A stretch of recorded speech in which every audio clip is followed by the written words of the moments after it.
안녕하십니까? 반갑습니다.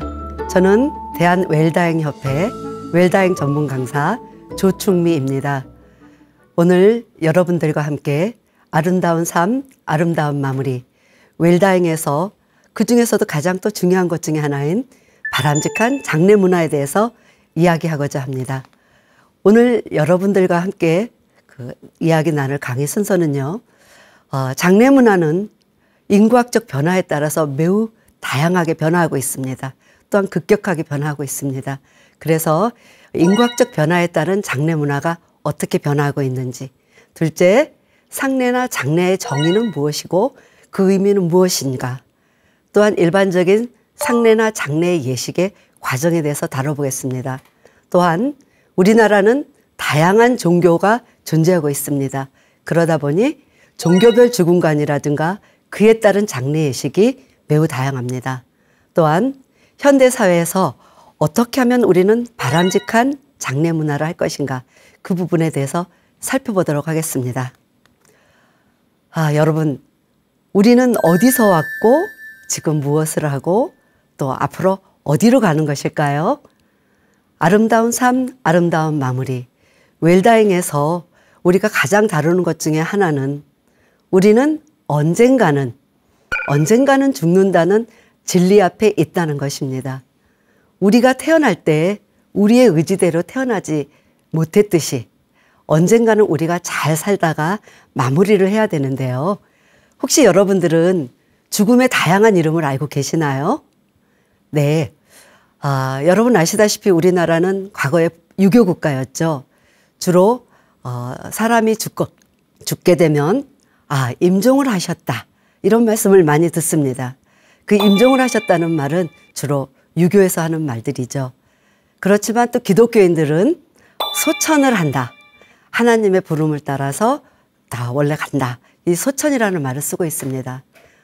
반면에 불교에서는 스님이 돌아가셨을 때 열반에 드셨다, 입적하셨다, 인멸하셨다, 이런 등의 표현을 쓰고 있습니다.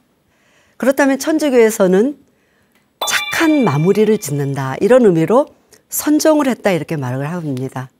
또한 잘은 모르시지만 천도교에서는 환원이라는 표현을 쓰고 있기도 합니다. 그렇다면 보통의 사람들은 운명을 하셨다, 또는 별세를 하셨다, 작고를 하셨다, 또 세상을 뜨셨다, 현고를 하셨다, 다양한 표현을 하지만 이것의 모든 것의 이름은 죽음의 다양한 이름인 것이죠. 자, 그런데 장례 문화를 말하기 전에 우리는 반드시 짚고 넘어가야 될 문제가 있습니다. 그것은 무엇이냐면은 인구학적 변화에 따라서 우리 사회가 너무도 급격하게 변하고 있다는 것입니다. 첫째, 사회 구조가 많이 바뀌었습니다.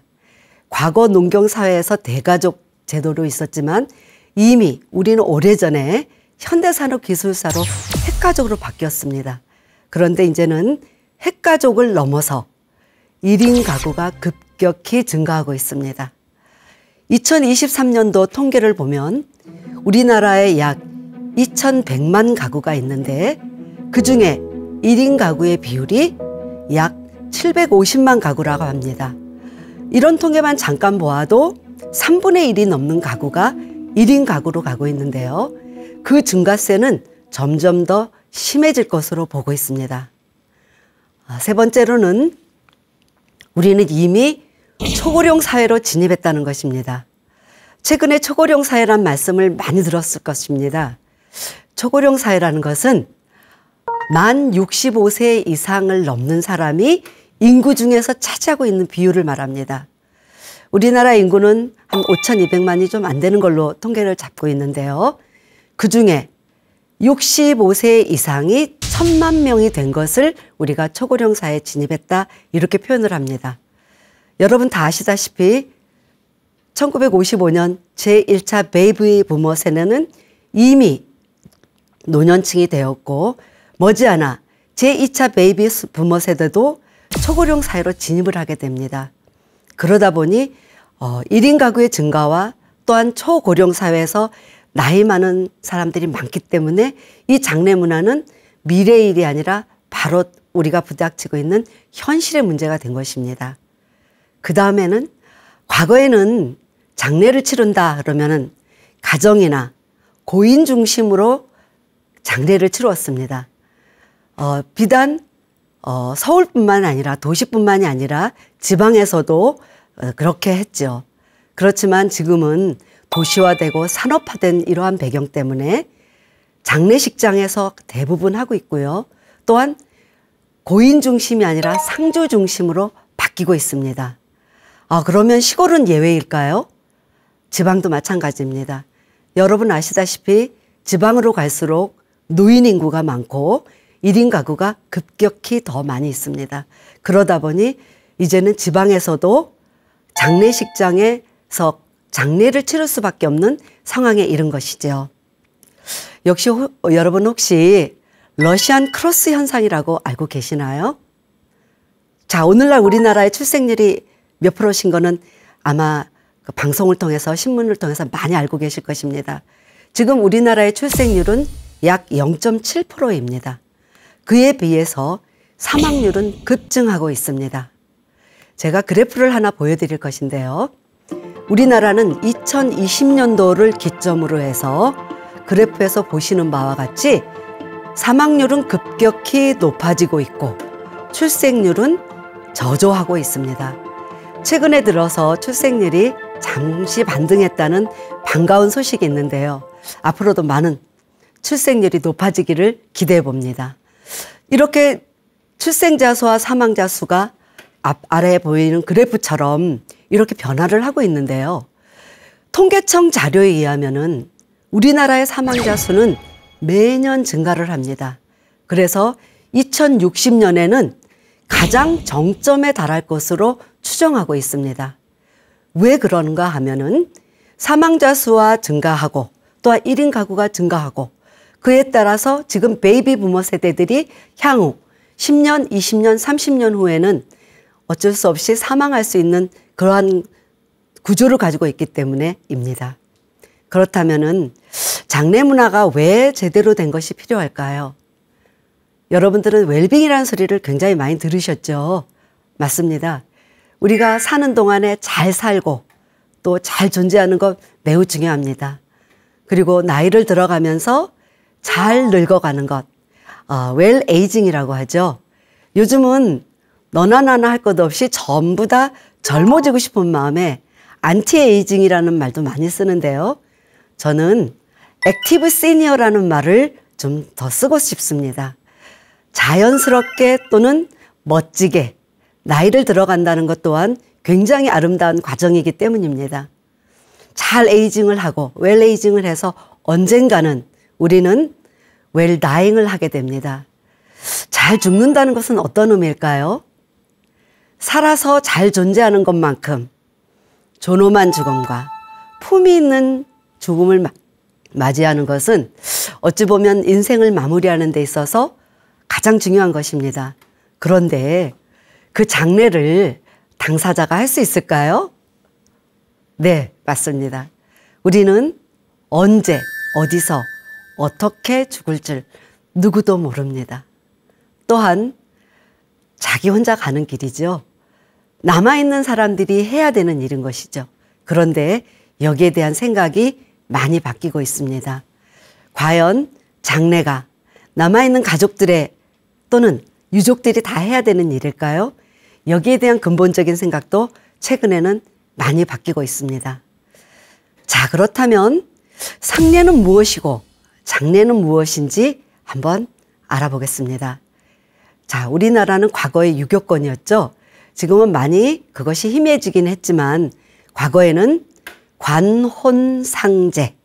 자, 사람이 태어나서 백일을 하고 돌을 하고 요즘도 돌은 굉장히 의미 있는 행사입니다. 자, 지금은 관례라든지 그것을 크게 그렇게 생각하지 않지만 과거에는 성인이 되는 관례도 매우 중요했죠.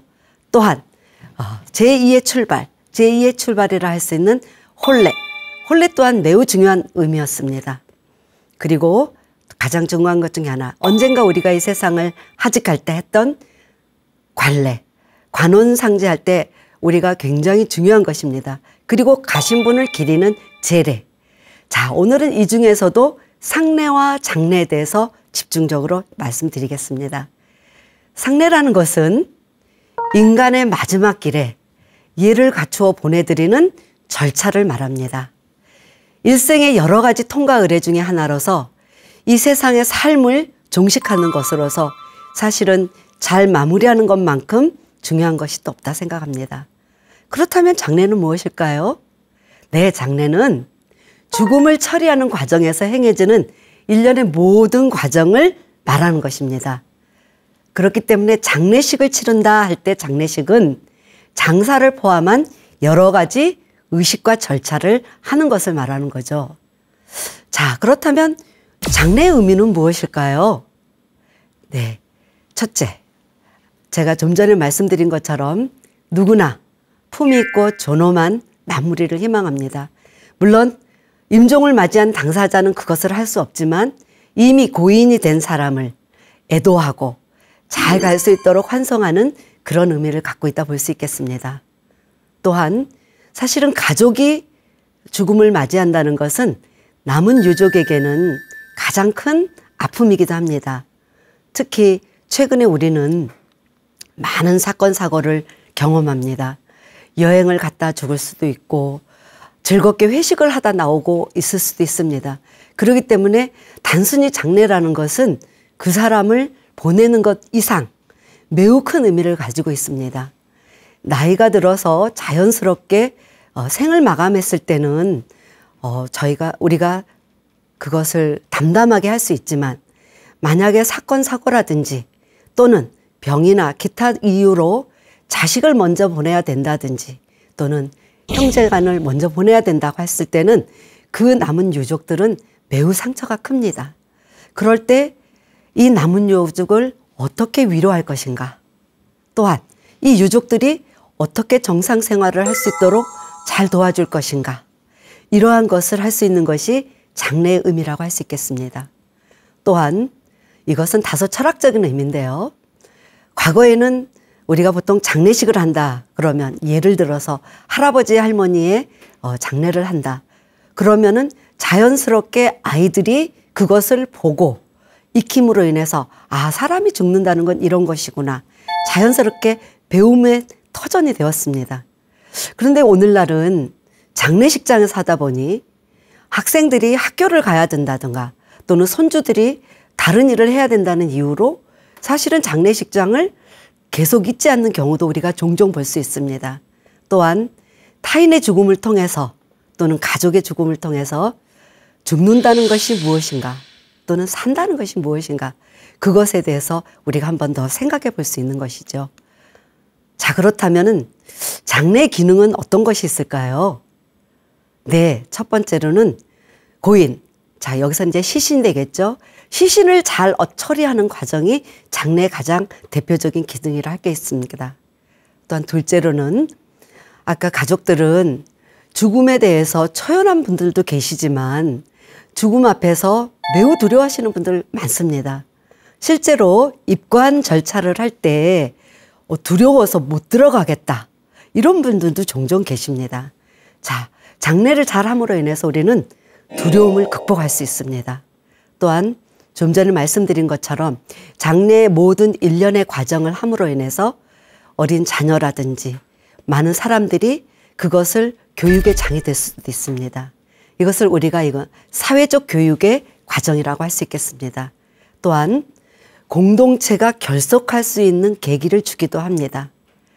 우리가 사회적 죽음에는 여러 가지 죽음이 있는데요. 이러한 장례의 기능을 함으로 인해서 자, 예를 들면 의로운 죽음을 한 의인의 경우 우리는 무슨 장해서 가족장이 아닌 그렇게 하죠. 최근에 이제 돌아가신 가수 송대관 씨 같은 경우도 가수장 이렇게 해서 합니다. 자, 이런 분들이 살다가 마무리를 했을 때 가수협회 이런 분들은 이런 분들이 계셨기 때문에 오늘날 우리가 있었다. 공동체를 결속시킬 수 있는 그러한 순기능의 역할도 할 수 있는 것입니다. 자, 장례는 이와 같이 다양한 기능을 하고 있습니다. 자, 그렇다면 일반적인 상례나 장례는 어떻게 이루어질까요? 자, 임종시에는 여러 가지 과정들이 나타납니다. 보통 우리 임종이 가까워왔다. 그것은 곧 운명의 시간이 다가왔다는 것을 말합니다. 그러시다가 어느 순간에 숨을 거두는 것, 즉 과학적으로 의학적으로 숨을 거두었을 때 운명하셨다 이렇게 말을 합니다. 자, 이 임종시에 나타나는 현상 중에요. 가장 특별한 것이, 가장 특징적인 것이 혹시 무엇인지 아실까요? 네, 심정지가 돼도 청각은 끝까지 남아있다는 것입니다. 그래서 요즘은 많은 분들이 알고 계십니다. 그래서 고인이 운명을 하셨어도 끝까지 사랑한다, 정말 잘 사셨다, 그리고 잊지 않겠다, 기억하겠다, 이러한 말, 또한 미안하거나 죄스러운 마음이 있으면 용서를 할 수 있는 표현을 하는 것이 좋지 않을까 생각합니다. 자, 그런데 이 임종 장소가 어디냐에 따라서 사실은 임종 준비가 굉장히 달라집니다. 최근에 가정에서 임종하시는 분들이 매우 드무시죠. 왜 그럴까요? 우리가 생각해 봐야 되는 일입니다. 자, 대부분 많은 사람들은 가정에서 사시다가 가족들의 사랑을 받고 가족들의 이별을 통해서 돌아가시기를 굉장히 원하십니다. 그러시지만 실질적으로 그러고 있을까요? 대부분은 병원에서 임종을 하고 계시죠. 자, 한번 보겠습니다. 임종을 생각 나누기. 자, 나의 임종 장소는 어디였으면 좋겠다. 혹시 생각해 보셨을까요? 요즘은 AIP, Aging in Place. 자, AIP, Aging in Place는 어떤 의미냐면요. 자, 누구라도 사람은 생로병사의 과정을 거칩니다. 내가 익숙한 공간에서 내 집에서 잘 살다가 아프면 자식이나 의료진의 보살핌을 받다가 내 집에서 평안하고 존엄한 죽음을 맞이한다는 것을 Aging in Place라고 합니다. 최근에 많이 대두되는 개념입니다. 많은 사람들이 집에서 마지막을 임종을 원하지만 실질적으로 정말 그럴까요? 2023년도 통계를 보면은요, 병원 사망자 비율이 75.4%에 이릅니다. 즉 4분의 3 이상이 병원에서 사망을 하신다는 거죠. 실제로 집에서 가정 호스피스를 한다든지 가족의 보살핌을 받던 분들도 마지막에 혹시라도 자녀들이 또는 남은 배우자가 번거로울까 봐 병원을 옮기는 일이 굉장히 자주 있죠. 그런데 저는 한번 기억을 더듬어 봅니다. 저는 굉장히 이른 나이에 아버지의 죽음을 경험했는데요. 1981년도 제가 대학생 때 저희 친정아버지께서 돌아가셨어요. 모 대학병원에 입원해 계셨었는데 그때만 해도 운명을 하실 것 같으면 얼른 집으로 모셨습니다. 실제로 저희 친정아버지께서도 병원에 입원을 하고 계시다가 임종을 거의 두고 있을 때 저희 집으로 모셨고요. 그때 당시만 해도 우리가 밖에서 죽으면 병원에서 죽는 것도 객사라는 생각이 많으셨죠. 그래서 가정으로 모셨고 장례 또한 그때는 당연히 집에서 모셨습니다. 자, 제가 그 당시에 주택에 살았었는데요.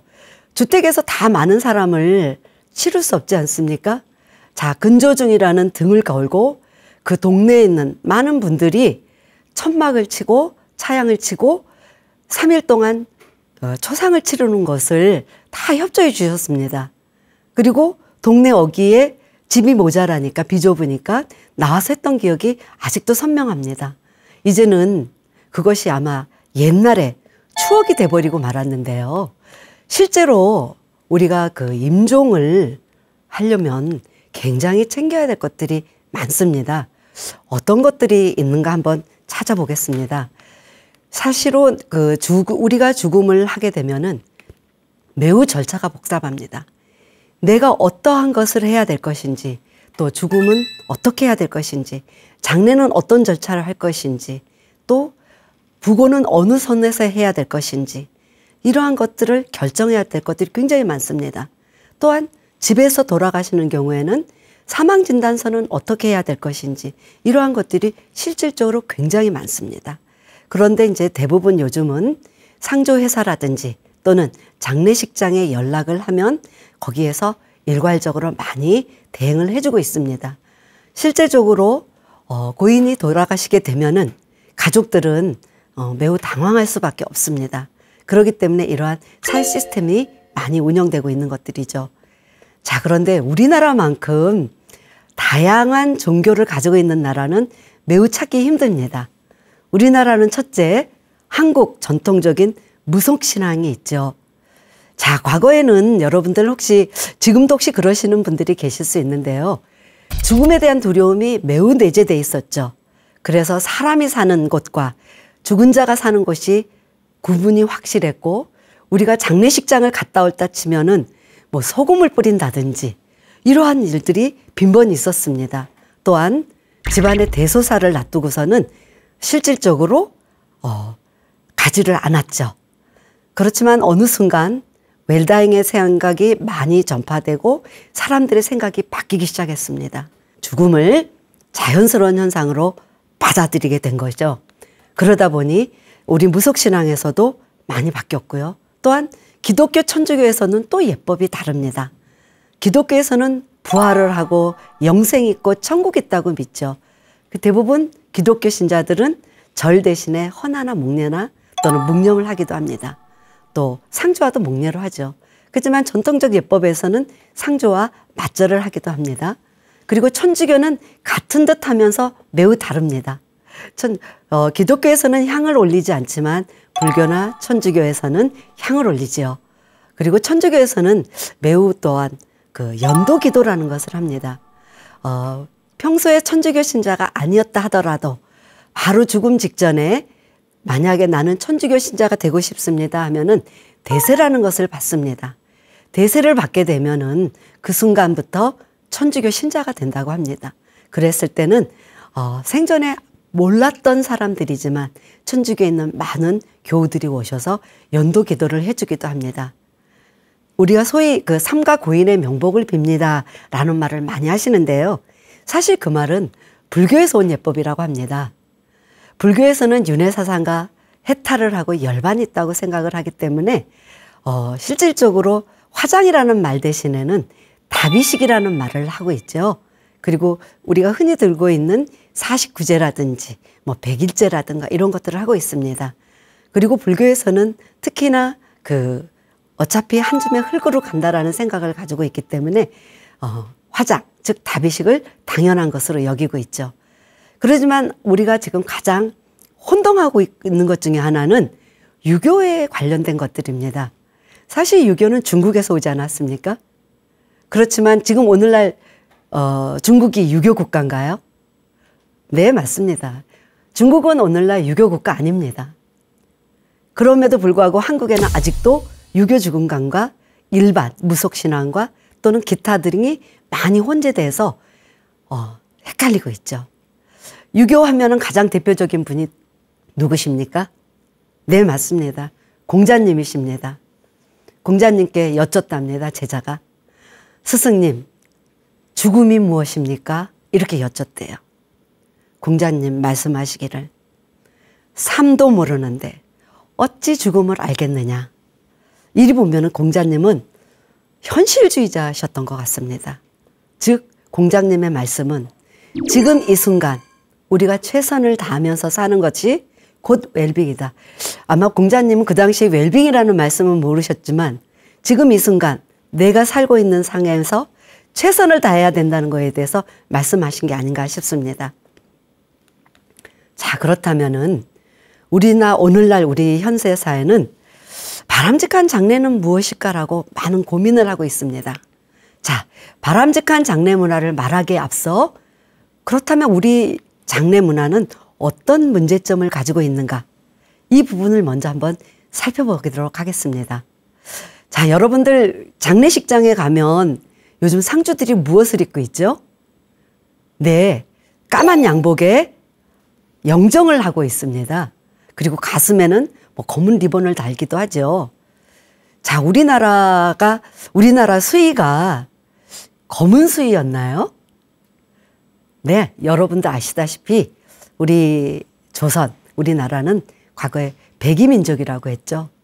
좋은 일이 있을 때도 깔끔하게 된 흰옷을 즐겨 입었지만 상을 당했을 때도 흰옷을 입었죠. 그리고 삼배수의를 했죠. 자, 삼배수의에 대한 이야기를 드리겠습니다. 1919년도 3.1운동이 일어난 이후에 일제강점기 때 일본은 사람들이 모이는 것을 극도로 피했습니다. 그래서 1934년 조선총독부는 조선총독부 의례준칙을 발표하게 됩니다. 과거에 역시 혹시 여러분들께서 고궁박물관에 가시면 황실의 수의는 정말 아름답습니다. 또한 자기 신분에 따라, 그 당시에는 신분제가 있었던 시대이기 때문에 자기 신분에 따라서 다양한 수의를 입었습니다. 그런데 그때부터 가장 구하기도 쉽고 가격도 저렴했던 삼배수의를 입게 된 거죠. 그리고 왜 완장을 채웠을까요? 네, 바로 사람이 여럿이 모이는 것을 금지하고 이 사람이 상주라는 것을 나타나기 위해서 우리가 완장을 채웠다게 한 것입니다. 그리고 언젠가부터 우리는 장례식장에 가면 국화꽃을 헌정하는 것을 당연하게 여기는 분위기가 있습니다. 자, 이 국화꽃 언제 나타난 것일까요? 네, 이 국화꽃은요, 1926년 순종 장례식 때 국화로 꾸민 상여가 나옵니다. 국화는 사실 그 당시 일본 황실의 상징꽃이었고요. 이렇게 사실은 잘못된 관행들을 여러 장례식장이라든지 장례업체에서 철저한 고증 없이 하다 보니 이게 당연한 것인가 이렇게 하고서 지금까지 내려왔던 것입니다. 자, 만약에 예를 들어서 고인이 살아생전에 장미꽃을 굉장히 좋아했다 또는 다른 꽃을 좋아했다. 자, 장례식장에 장미꽃으로 장식하면 안 되나요? 가능합니다. 저는 가능하다. 사람들의 어떤 관행, 우리가 그때 사실은 모르고 했던 이러한 관행들에 대해서 저는 크게 얽매일 필요 없다고 생각합니다. 실질적으로 요즘 장례 문화 중에 바뀐 것 중에 하나가 있는데요. 평소 고인이 즐겨하던 좋아하는 소장품을 전시해 놓는다든가 또는 음악을 틀어놓는다든지 또는 고인이 좋아했던 사진이나 이러한 물품들을 놓는다든지 이렇게 많이 바뀌고 있는 추세입니다. 자, 또 하나 문제점은 허례의식이나 미신적 요소가 있다는 거죠. 자, 돌아가신 부모님을 놔두고 장례식장에서 물건을 흥정을 할 때 마치 정말 안동수의를 해야 효자인 듯 또는 최고의 오동나무 관을 해야 효자인 듯 정말 그럴까요? 그리고 얼마인지 묻지도 따지지도 못하고 하는 경향이 많이 있습니다. 그러다 보니 과도한 낭비가 되기도 하지요. 사실 아까 말씀드린 것처럼 오늘날 약 95%가 화장을 하고 있습니다. 자, 95%가 화장을 하는데 과연 꼭 그렇게 비싼 관, 또 비싼 옷을 해야 그것이 과연 효자이고 효부일까요?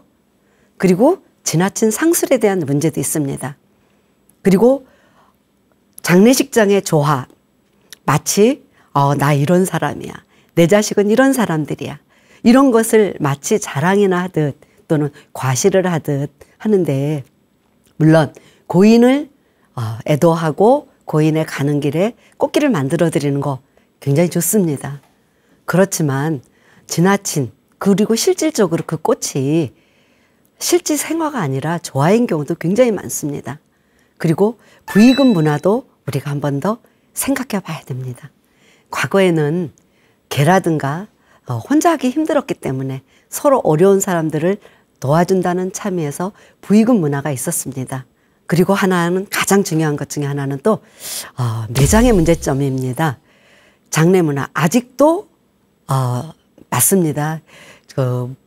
저는 화장하는 게 무서워요. 또는 불에 타는 게 두렵습니다. 이렇게 해서 아직도 매장을 희망하시는 분들 계십니다. 물론 그것은 틀렸다는 얘기는 아닙니다.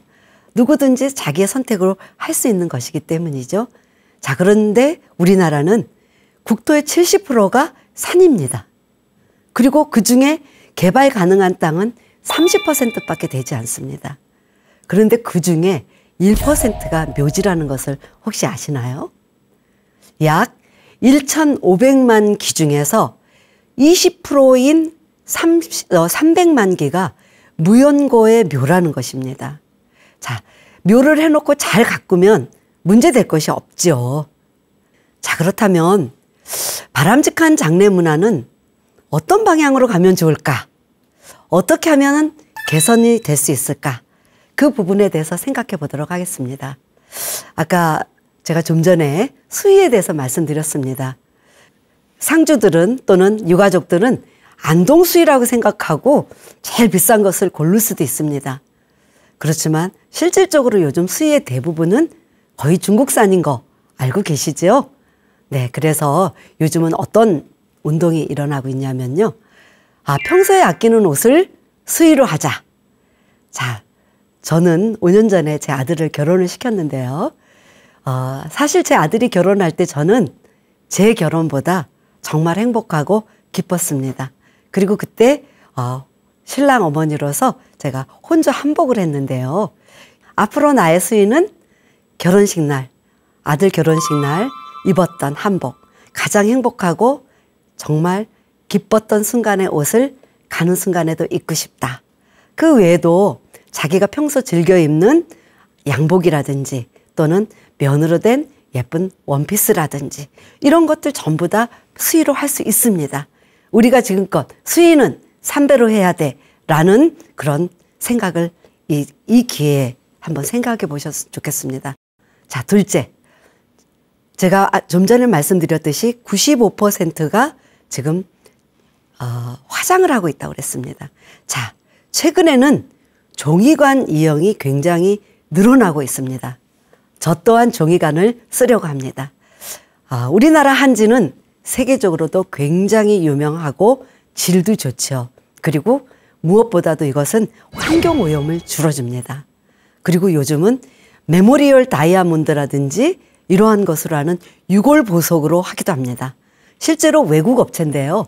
우리나라에 지사가 있습니다. 그리고 생각했던 것만큼 비용도 많이 들지 않습니다. 그래서 사랑하는 가족의 유품을 대처하는 거죠.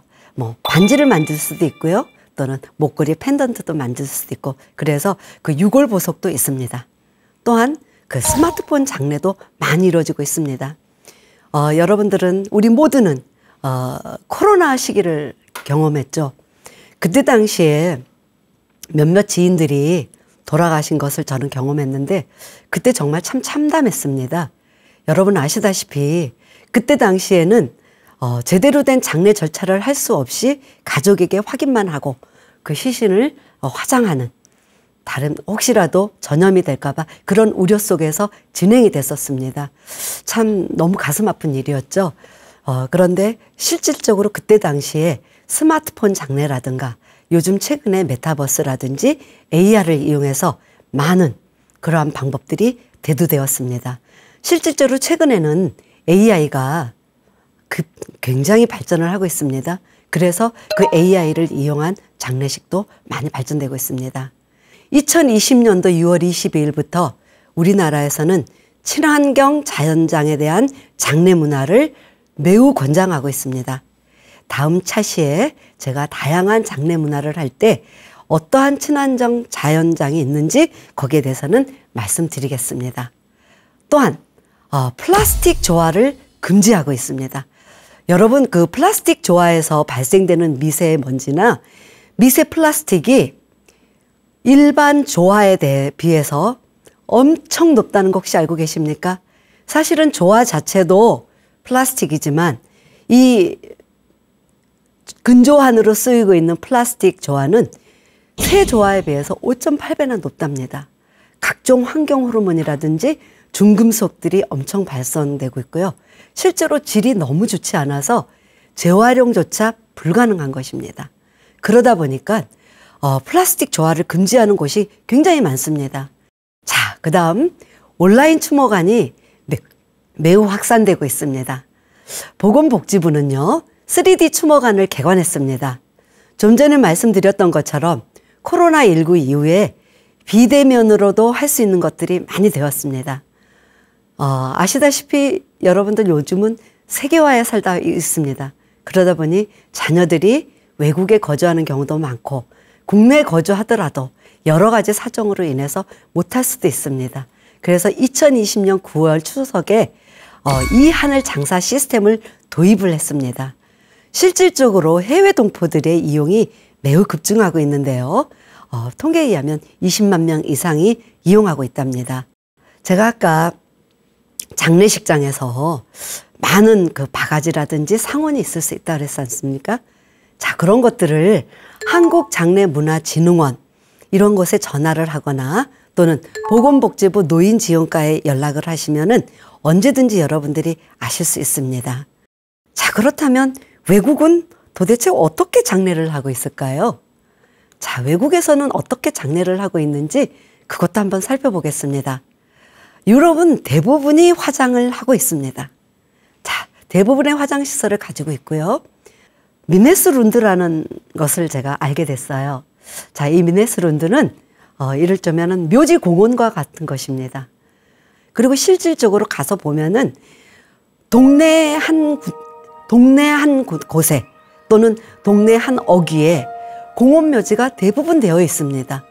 그래서 마치 사람들이 아침 산책을 뭐 우리처럼 꼭 정해진 공원에 가서 하거나 길에서 하거나 그런 것이 아니라 공원에 가서 합니다. 즉 결국 죽고 사는 것, 죽은 자의 공간과 산 자의 공간이 결코 따로 있지 않다는 것이죠. 또한 제가 작년에 아르헨티나를 다녀왔는데요. 보통 우리가 외국에 여행을 가면 유적지라든지 관광지를 가지 않습니까? 그런데 저는 그 아르헨티나에 가서 의외의 관광지를 갔습니다. 그것은 세계에서 가장 아름답다고 하는 묘지를 관광을 하게 된 것입니다. 그때 제가 같이 갔던 일행분들은 대부분 한 연배가 있는 분들이셨어요. 한 20명 정도가 갔었는데요. 저뿐만이 아니라 모든 분들이 매우 큰 신선한 충격을 받았습니다. 왜냐하면 그 묘지가 다른 것도 아니고 도시 한가운데 있었기 때문입니다. 그 도시 사람들이 살고 있고 그리고 많은 차들이 왔다 갔다 하고 모든 주민들의 생활시설이 있는 곳이었는데요. 그곳에 약간의 입장료를 들어갔는데 저는 마치 무슨 조각공원에 왔나 하는 그런 생각을 했습니다. 묘지가 너무 아름답게 구성이 돼 있었고요. 그리고 매우 다양했습니다. 똑같은 묘지가 하나도 없던 것이죠. 매우 신선한 충격이죠. 저는 웰다잉을 공부하고 또 여러분들께 웰다잉에 대한 이야기를 전하는 사람으로서 다른 분들보다 각별하게 느꼈습니다. 그리고 제가 강연을 할 기회가 된다면 반드시 이 말씀을 드리고 싶다. 이런 생각을 했었습니다. 여러분들께서는 아마 이 강의를 들으시고 나는 여기에 대해서 생각을 해봤던가? 나라면 어떻게 하지? 또는 우리 자손들에게는 어떤 얘기를 해주지? 이러한 것에서 혹시 생각해 보셨을까요? 네. 우리는 사실 밥상머리에서 죽음이라는 이야기를 한다는 것에 대해서는 매우 금기시된 사회였습니다. 아니, 하고 많은 말 중에서 왜 그런 얘기를 하느냐, 이런 얘기를 많이 했었죠. 그런데 실제로 미국이나 서구에서는 dinners at table. 네. 가족들이나 또는 여러 사람이 모였을 때, 특히 자녀들이 모두 모였을 때, 아, 나는 앞으로 나의 장례는 이랬으면 좋겠어. 나의 장례식은 이랬으면 좋겠어. 라고 자연스럽게 이야기하는 문화가 많이 형성되어 있습니다. 자, 우리는 태어나서 자기 주어진 운명 또는 자기가 열심히 살면서 한 생을 살고 있습니다. 그리고 언제 어느 때 어떻게 우리가 갈지는 모르지만 언젠가 맞이할 그날을 위해서 언제든지 저는 마음의 준비 또한 실질적으로 우리가 생각을 준비를 할 필요는 있다고 생각합니다.